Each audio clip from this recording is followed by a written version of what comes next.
اور امام بھی ہے۔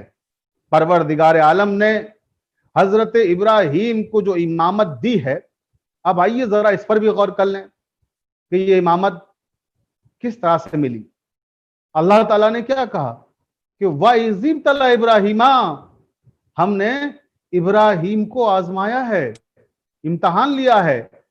تو عزیزان محترم، اب ذرا سا یہ منزل تفکر ہے، منزل تدبر ہے، غور فرمائیے کہ وہ امتحان کون سا ہے جس امتحان سے گزرنے کے بعد ابراہیم منصب امامت تک پہنچے۔ آخر وہ کون سی ابتلا تھی جس میں مبتلا ہو کر منصب امامت حاصل کیا ابراہیم نے؟ تو عزیزان محترم، اگر اس امتحان کے سلسلے میں ہم تاریخ سے گفتگو کریں تو عین ممکن ہے کہ ہمارے برادران ایمانی و اسلامی کہیں کہ تاریخ معتبر بھی ہوتی ہے، نامعتبر بھی ہوتی ہے۔ تاریخ ثقہ بھی ہوتی ہے اور غیر ثقہ بھی ہوتی ہے۔ لہٰذا بات قرآن سے کی جائے کہ قرآن شریف سے معلوم کرتے ہیں، کلام الہی میں تلاش کرتے ہیں کہ وہ کون سا امتحان تھا جس امتحان سے گزر کر ابراہیم منصب امامت تک پہنچے۔ تو سورہ والصافات قرآن مجید کا یہ 37واں سورہ ہے، اور 101 سے لے کر 107 تک کی آیات میں پروردگار نے اس امتحان کی تفصیل بتائی جس امتحان سے گزر کر ابراہیم منصب امامت تک پہنچے۔ فلما بلغ معه السعي قال يا بني انی ارى في المنام انی اذهبك فانظر ماذا ترى قال يا ابت افعل ما تؤمر ستجدني ان شاء الله من الصابرين فلما اسلم وتله للجبين وناديناه يا ابراهيم قد صدقت الرؤيا ان كذلك نجزي المحسنين ان هذا لهو البلاء المبين وفديناه بذبح عظيم۔ یہ ہے وہ فہرست امتحانات کی جن سے گزر کر ابراہیم منصب امامت تک پہنچے۔ کیا کہا پروردگار عالم نے کہ جب اسماعیل سن شعور کو پہنچے، اس وقت ابراہیم نے کہا کہ اے میرے بیٹے، میں نے خواب میں دیکھا ہے کہ میں تمہیں اپنے ہاتھوں سے ذبح کر رہا ہوں، لہٰذا تمہاری کیا رائے ہے، تمہارا کیا خیال ہے؟ تو بیٹے نے کہا ستجدنی انشاءاللہ من الصابرین۔ بابا جان، آپ نے جو خواب میں دیکھا ہے اسے کر دکھائیے، انشاءاللہ آپ مجھے صبر کرنے والوں میں سے پائیے گا۔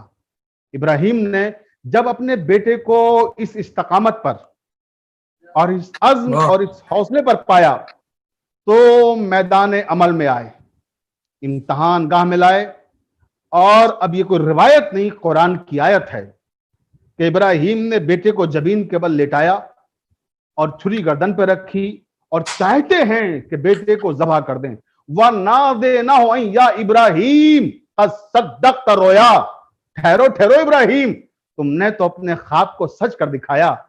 اے ابراہیم، ہم تو فقط نیتیں دیکھتے ہیں، یقیناً یہ بہت سخت امتحان تھا مگر آپ اس امتحان میں کامیاب ہو گئے، اور اب ہم اس امتحان کو ایک عظیم ترین قربانی میں بدل رہے ہیں۔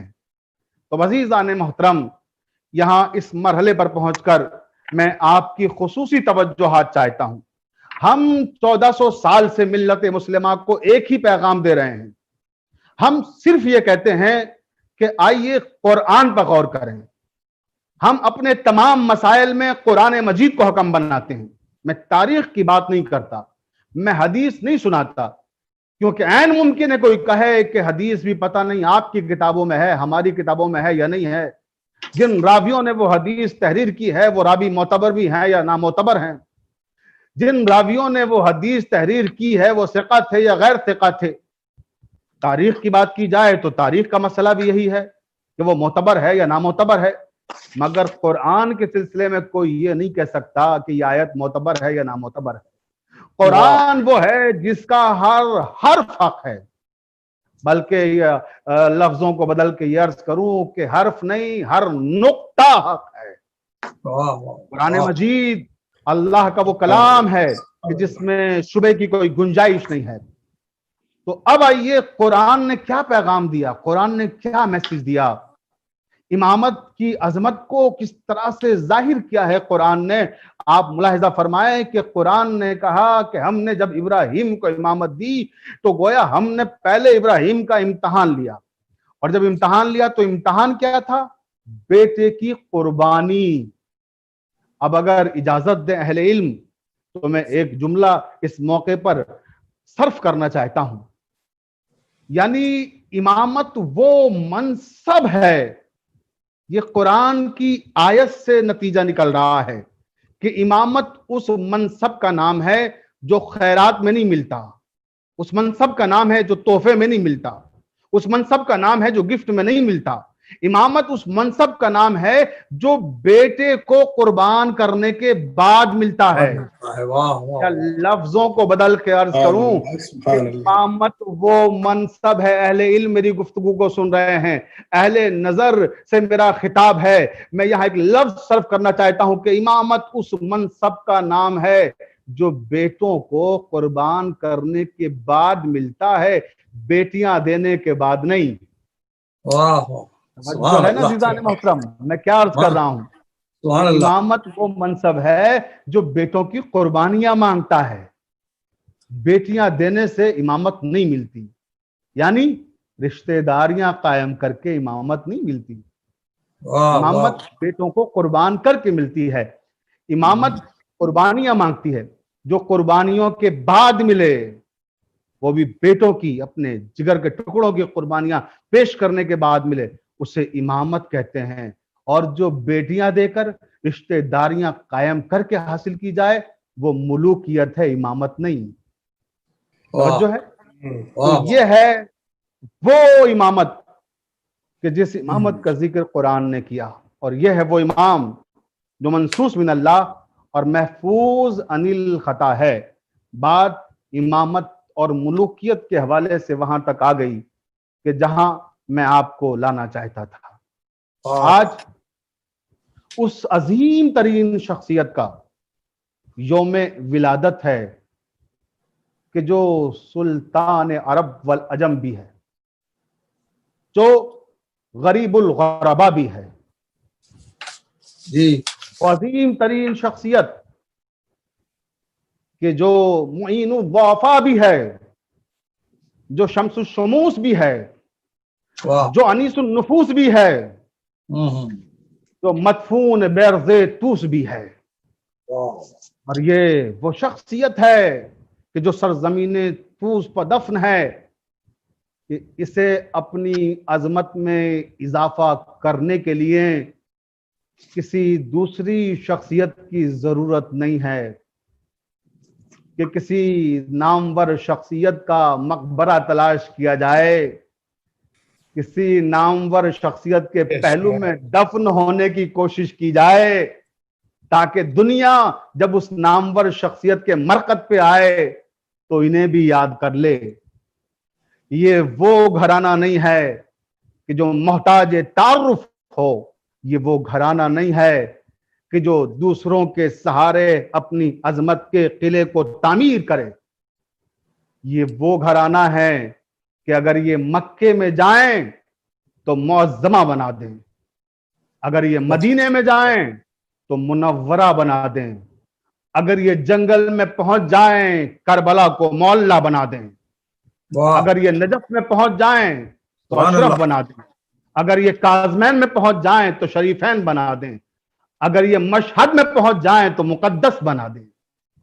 یہ وہ لوگ ہیں کہ کسی کے سہارے کی ضرورت نہیں ہے، سہارا ملوکیت نے ہمیشہ لیا ہے ان کا۔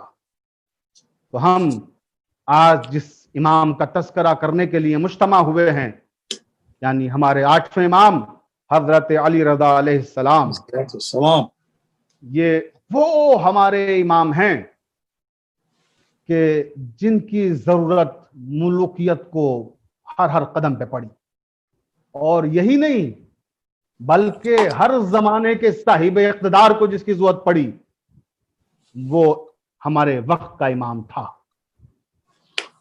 کسی بھی وقت میں ہمارا کوئی بھی امام ہو کبھی ملوکیت کے دروازے پہ سجدہ ریز نہیں ہوا، بلکہ ہمیشہ ملوکیت نے آ کے امامت کے دروازے پہ جب عیسائی کی ہے۔ اور یہ ہمارے امام جن کی آج ولادت بسعادت ہے، ان امام کے دروازے پر بھی مدینہ منورہ میں ملوکیت سجدریز ہو گئی، اور ملوکیت نے حصار قائم کیا کہ اے امام وقت، آپ کو مامون رشید نے بلایا ہے، آپ ملوکیت مشکل میں ہے، ملوکیت پر وقت آن پڑا ہے، تو آپ چلیں اور آپ ملوکیت کی رہنمائی فرمائیں۔ تو امام نے فرمایا کہ ہم اسلام کی رہنمائی کرتے ہیں، ملوکیت کی نہیں۔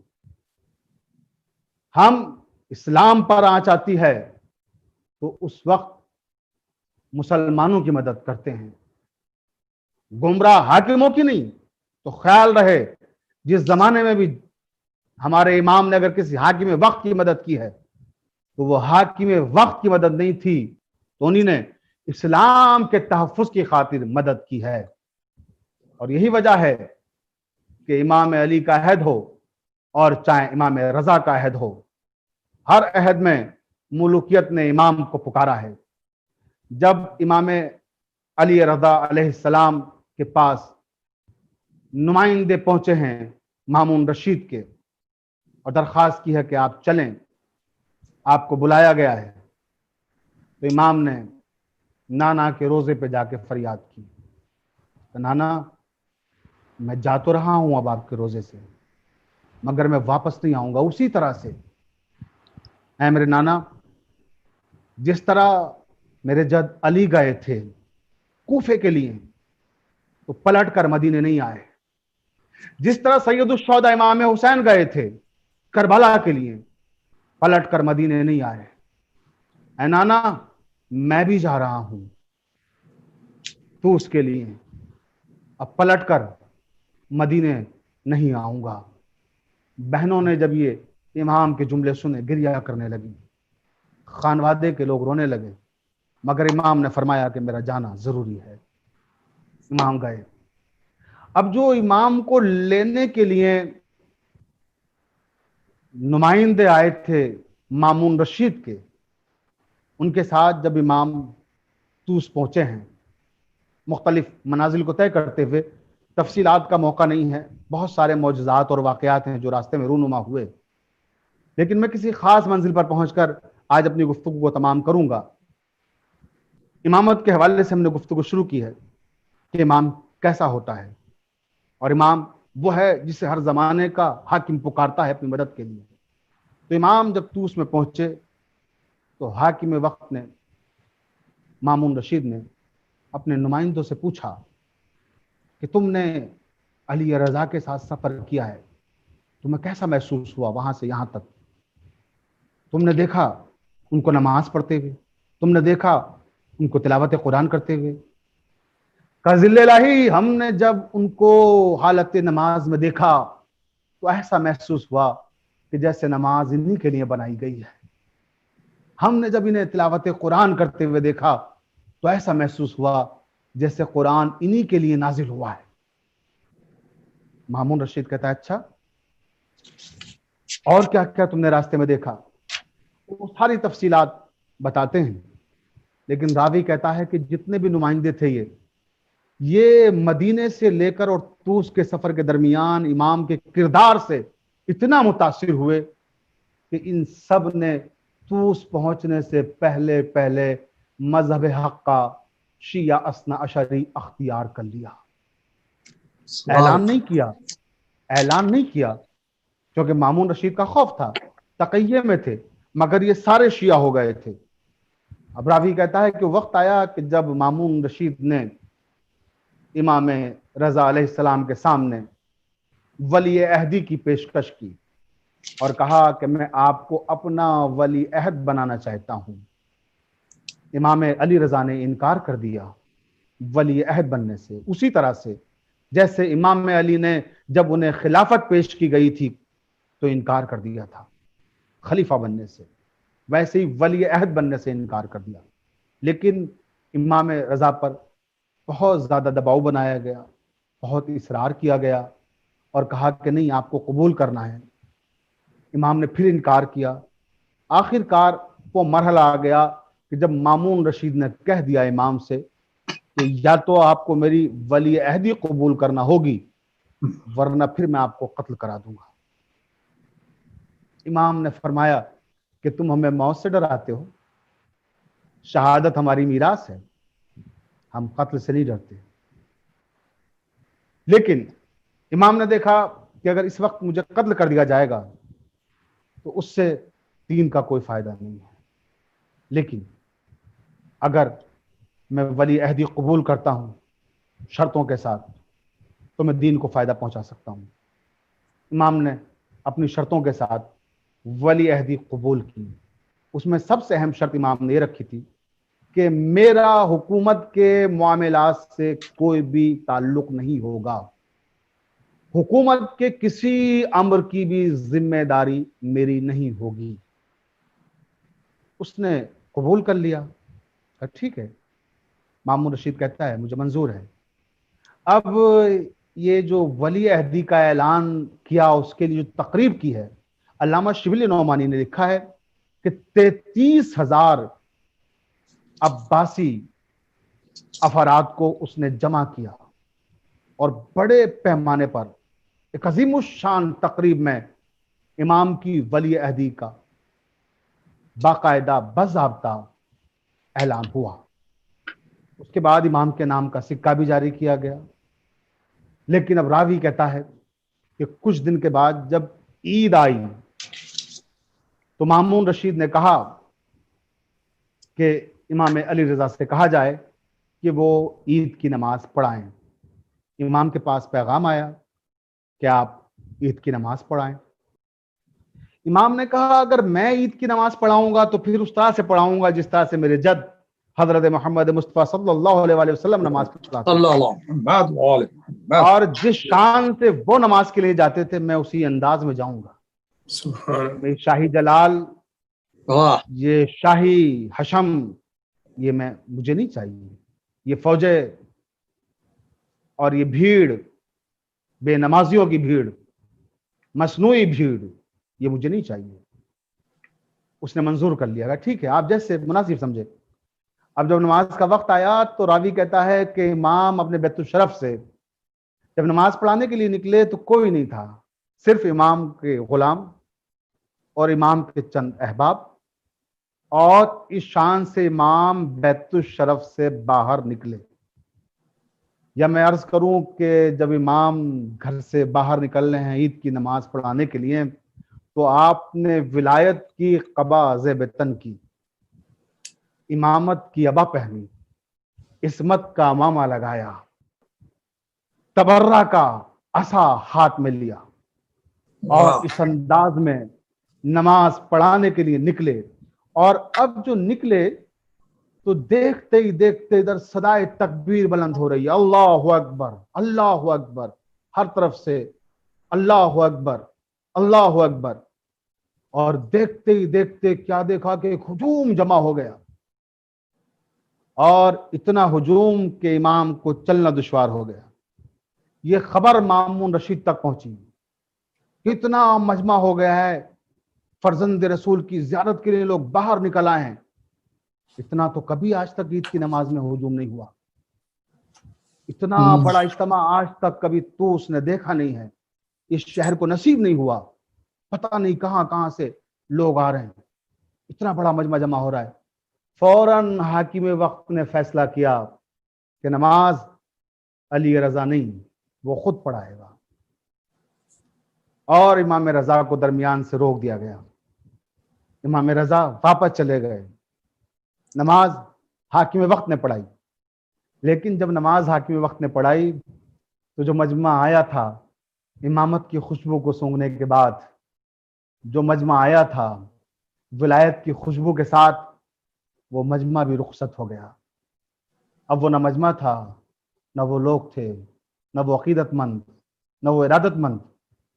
یہاں سے مامون رشید نے یہ طے کیا کہ یہ تو میری حکومت کے لیے خطرہ بن جائیں گے. میں نے انہیں یہاں بلا کر اور ولی عہد بنا کر گویا اپنی حکومت کے لیے کسی بڑے خطرے کو دعوت دی ہے. اس کے وزیر فضل نے بھی کہا کہ ذل الہی اس بارے میں سوچنا ہوگا ہمیں۔ نماز کے بعد اگلے دن دونوں لوگ بیٹھے، مامون رشید اور اس کا وزیر فضل کا۔ فضل ہمیں اس کے لیے کیا کرنا چاہیے؟ میں نے جو عزت لوگوں کی نگاہوں میں امام رضا کے لیے دیکھی ہے، ویسی عزت آج تک کسی کے لیے نہیں دیکھی۔ لوگوں کے دلوں میں کیا احترام ہے ان کا، کس احترام کس عزت کے ساتھ ان کے ساتھ جا رہے تھے عیدگاہ کی طرف۔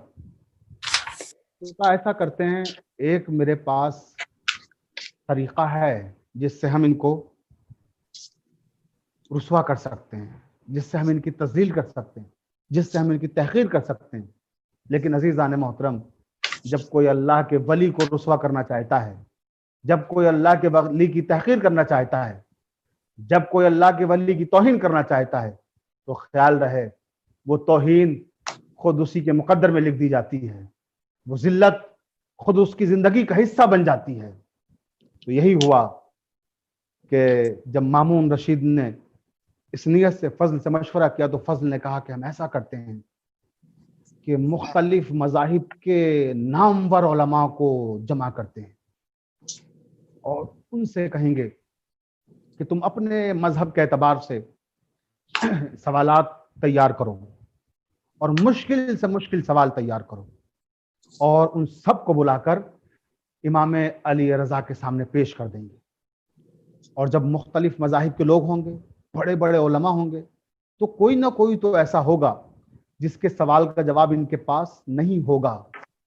تب ہم کہیں گے شیعان علی سے کہ کیا امام مانتے ہو، کس کو امام مانتے ہو؟ ان کو تو اس سوال کا جواب بھی نہیں معلوم، وہ دیکھو فلاں نے سوال کیا تھا، وہ جواب تک نہیں دے پائے۔ آپ نے دیکھا کہ امامت کی تحقیر کی تیاریاں ہو رہی ہیں۔ اب راوی کہتا ہے کہ 3 مہینے تیاریاں ہوئیں، دوسرے مذاہب کے علماء کو خطوط لکھے گئے اور انہیں دعوت دی گئی کہ سب مامون رشید کے دربار میں مجتمع ہوں، مناظرے کا اہتمام کیا جائے گا۔ اب تمام مذاہب کے لوگ، یہودی، نصرانی، مجوسی، آتش پرست، اختر پرست، مہتاب پرست، مہتاب پرست، زرتشت، میں کس کس مذہب کا نام لوں، اہل ہنود، جتنے بھی مذاہب اس وقت دنیا میں موجود تھے اور جن سے رابطہ کیا جا سکتا تھا، حکومت نے رابطہ کیا اور کافی پیسہ خرچ کیا لوگوں کو بلانے میں، اور ان کے قیام و تام کی ذمہ داری حکومت نے لی۔ لوگ جمع ہونے لگے اور سارے خطوں سے لوگ طوس کی طرف رواں دواں ہو گئے۔ مامون رشید کے دربار میں ایک جمع غفیر علماء کا، مامون کو بتایا گیا کہ ذل الہی علماء کثیر تعداد میں تشریف لا چکے ہیں، مختلف مذاہب کے علماء۔ تو جو وقت معین کیا گیا تھا، جو تاریخ معین کی تھی حاکم وقت نے، اس تاریخ کے بارے میں سب کو مطلع کر دیا گیا کہ 2 دن کے بعد سب کے ساتھ مناظرہ ہوگا، سب اپنی اپنی تیاریاں کر لیں، سب اپنے اپنے مذاہب کے علوم اور اپنے مذاہب کی کتابوں کو دیکھ لیں۔ مناظرے کا وقت معین ہو گیا۔ اب جب وہ سارے علماء دربار مامون رشید میں آ گئے اور مناظرے کا وقت بالکل قریب آ گیا، تب اس نے امام علی رضا کو بلانے کے لیے ایک دربان کو بھیجا، ایک خادم کو بھیجا کہ جاؤ تم امام علی رضا کو بلا کر لاؤ۔ بہت توجہ فرمائیے گا سامعین، گفتگو اگر طویل ہو رہی ہو تو میں اس کو مختصر کر دوں، اور اگر آپ آمادہ ہیں سماعت کے لیے تو میں کم سے کم 10 منٹ اور چاہتا ہوں آپ کے لینے، بسم اللہ، تاکہ میں مکمل کر۔ بہت شکریہ آپ کا۔ تو میں عرض کر رہا تھا کہ امام کو اس وقت بتایا گیا جب سارے علماء تشریف لے آئے، دربار سج گیا، تب ایک خادم گیا دوڑتا ہوا کہ یا امام، اے فرزند رسول، آپ کو بلایا ہے مامون رشید نے۔ یہ وہ خادم تھا، میں نے عرض کیا کہ زیادہ تر خادم